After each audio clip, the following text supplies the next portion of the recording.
On tonight's April 23rd edition of Newswatch, I'll have the story on a local man pleading guilty to theft. I'll have the latest on Google's drone delivery program. And I'll have a look at all things sports. We had a beautiful Easter weekend, and it's going to be beautiful throughout the week, but it will change. We'll have more on that, and you're watching Newswatch.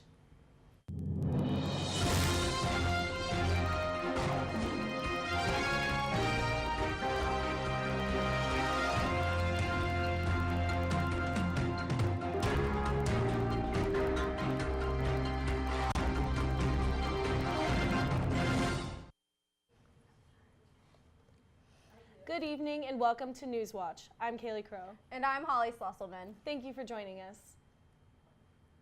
The 19th Thomas L. Hill Iowa State Conference on Race and Ethnicity, iScore, explored of race and ethnicity on a local and national scale on Friday.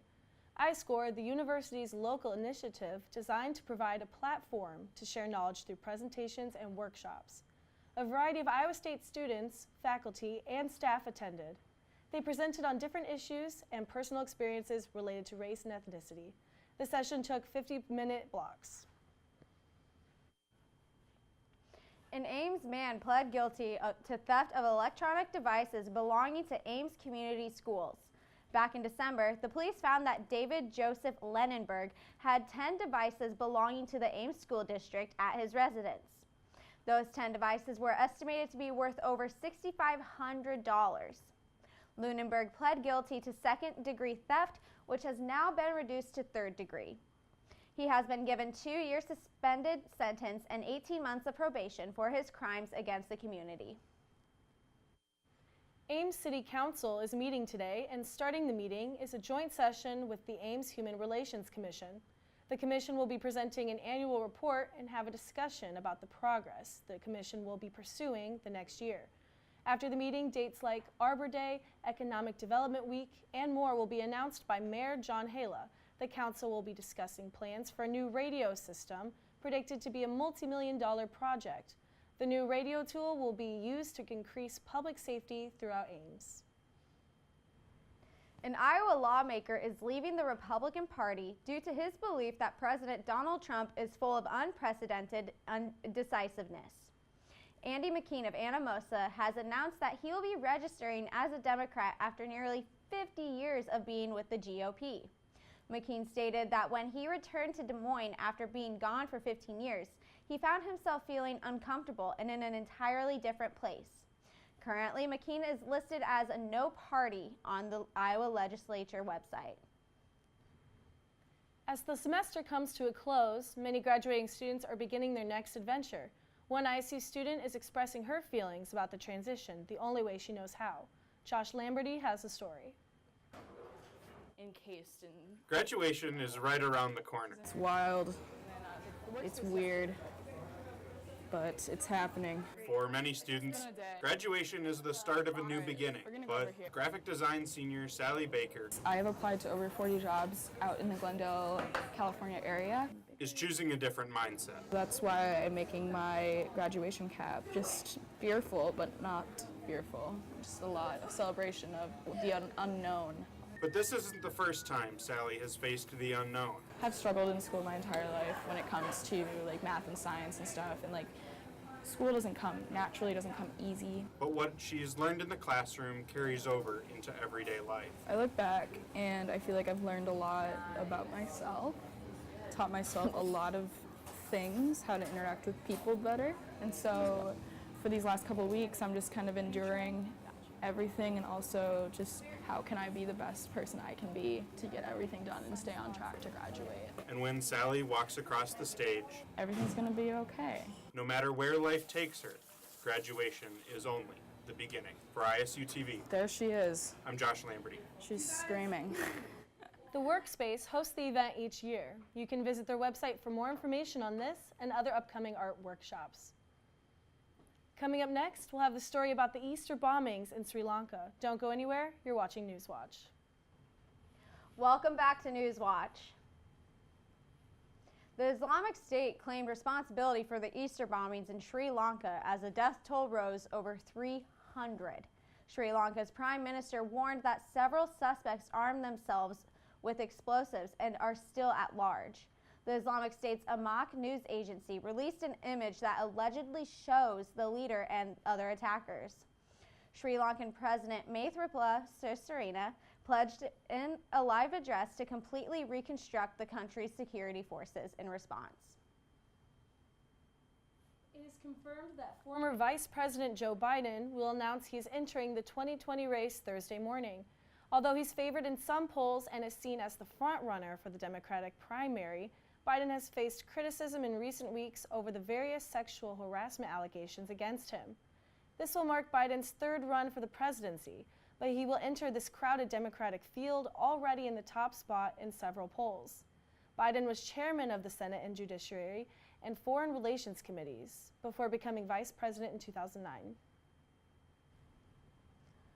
The Sixth U.S. Circuit Court of Appeals in Cincinnati ruled that chalking tires for parking enforcement is unconstitutional.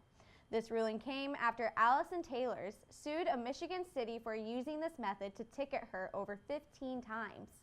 She claimed the chalk markings that were on her tire were in violation of her Fourth Amendment rights, which protects U.S. citizens from unreasonable searches.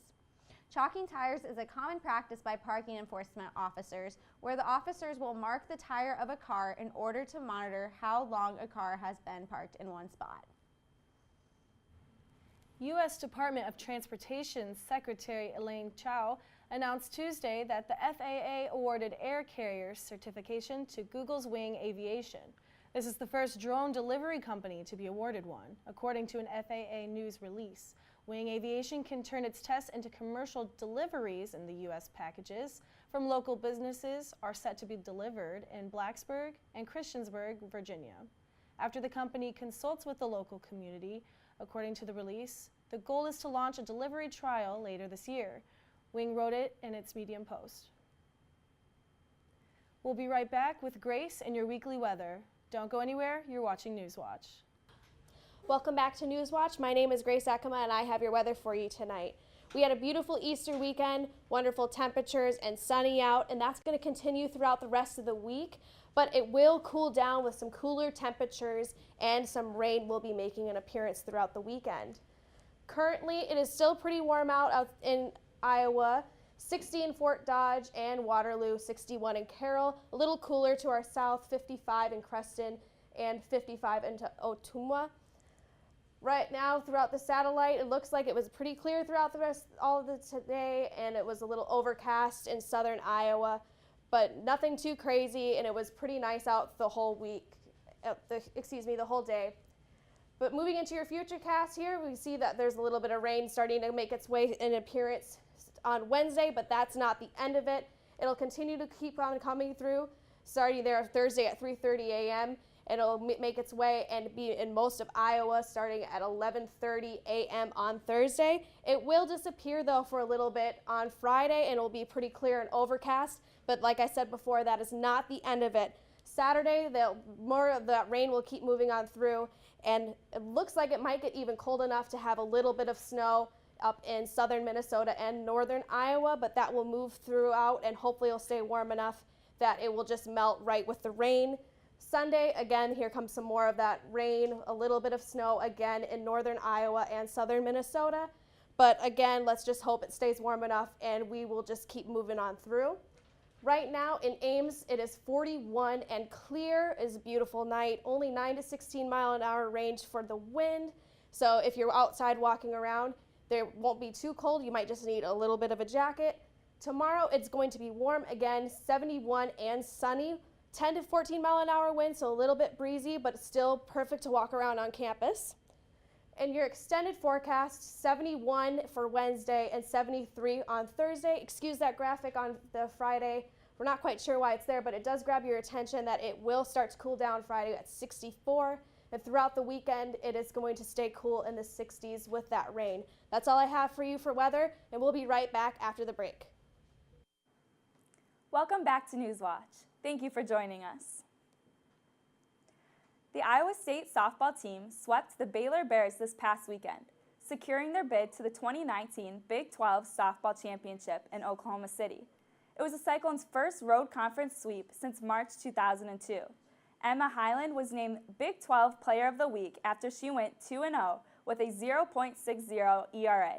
The Cyclones are set to take on Omaha tomorrow. Good luck to the Cyclones. Last night, Iowa State honored their scholar athletes. Iowa State tight end Charlie Kohler was honored for earning a 4.0 GPA. The football and swimming and diving teams earned the Cyclones Serve Awards for their total community service hours. And the men's golf and women's cross-country squads had the team's highest team's GPA. Over 200 athletes were honored for their scholastic accomplishments. Congratulations to all the athletes honored. The NFL draft is set to take place on Thursday, and Iowa State is looking to break its NFL draft drought. The Cyclones haven't had anyone drafted since 2015, when the New York Jets selected linebacker Jeremiah George in the 5th round. Last year, Allen Lazard was predicted to break the drought, but NFL teams had different plans. This year is looking more likely for Hakeem Butler and David Montgomery. Hakeem is predicted to be drafted in the 1st or 2nd round, while Montgomery is predicted to be drafted in later rounds. Tune in Thursday, Friday, and Saturday to see if the Cyclones will hear their names called. Don't go anywhere. Newswatch will be right back. Welcome back to Newswatch. An elementary school's art teacher dress was the main attraction at the school's art show. Rebecca Booner is the art teacher for Mickalife Elementary School in Highland Village, Texas, showed just how much she loves her students. Her dress contained artwork from all 580 of her students. Over the course of the 2 weeks, she allowed her students to draw on her skirt of her dress. She said the students put a lot of thought and care into their choice of artwork on her dress. The picture of her dress has been retweeted on Twitter over 12,000 times and has received over 1,000 likes. Booner hopes that her dress going viral will inspire other teachers to think of ways to bring students together through art. A Sioux City woman is now a millionaire after her Mega Million win. 27-year-old Angelica Chavez turned in her $1 million winning lottery ticket yesterday. Chavez's ticket was one number away from winning last week's $175 million Mega Million. Her numbers matched the first 5 correctly, but missed the Mega Ball number. Chavez says she wants to use some of her winnings for her daughter's future and then possibly buy some rental property. With all that cash. I would go on vacation for like the rest of my life, actually. I'd buy a baseball team. A whole baseball team? I'd pay off my student debt. Okay, true. That's probably the smart route to take. I was not even Or thinking about donate it to charity. We'll we can see. all say that. Oh, yeah. Yeah. Anyways, that's all we have for this edition of Newswatch. So make sure you check us out on Facebook, Twitter, Instagram, and our YouTube channel, all at ISUtv. Have a great night, Ames.